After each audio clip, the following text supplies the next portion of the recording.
వస్తుంటే ఇక్కడికి వచ్చాం. అయితే రాంగ్ ఇన్ఫర్మేషన్ ఇది.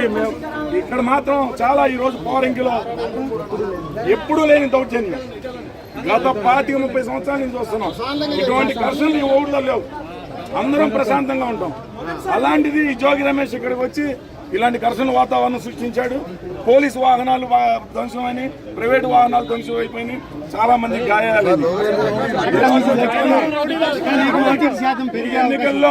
ఈ ఎన్నికల్లో వచ్చే తెలుగుదేశం పార్టీ నిన్ను ఉరికెత్తించి కొడతాను చెప్తున్నాను.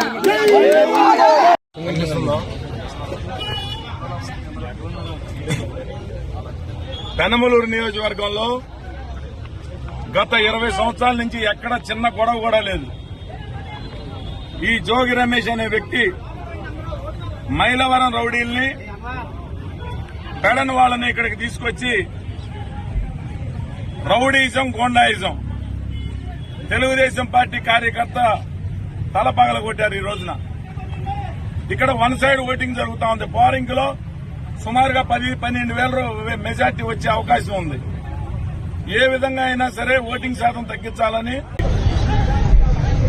రౌడీజం, గోండాయిజం, తెలుగుదేశం పార్టీ కార్యకర్త తల పగలగొట్టారు. ఈ రోజున ఇక్కడ వన్ సైడ్ ఓటింగ్ జరుగుతా ఉంది. పోరింగ్ లో సుమారుగా 10-12 వేల మెజార్టీ వచ్చే అవకాశం ఉంది.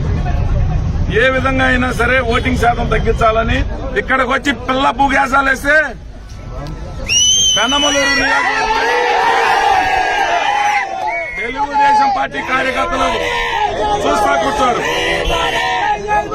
తరిమి బోర్డర్ దాటిస్తారు. హెచ్చరిస్తా ఉన్నాం. నీకు భారీ ఓటమి తప్పదని పిచ్చి నగరాలు వేస్తా ఉన్నావు. నీకు తగిన మూల్యం చెల్లించుకుంటావు. ముగిసిన తర్వాత జోగి రమేష్ నీకు వడ్డీతో సహా చెల్లిస్తా. ఏంటో నీ కొడుకేంటో పిల్ల బచ్చాగాడు రెచ్చిపోతా ఉన్నాడు. ఉంటే ఏదైనా ఉంటే మైలవరంలో చూసుకో. ఇక్కడికి వచ్చి పిల్ల పూగేసాలు వేస్తే పెనమలూరు తెలుగుదేశం పార్టీ కార్యకర్తలు చూస్తా కూర్చోరు.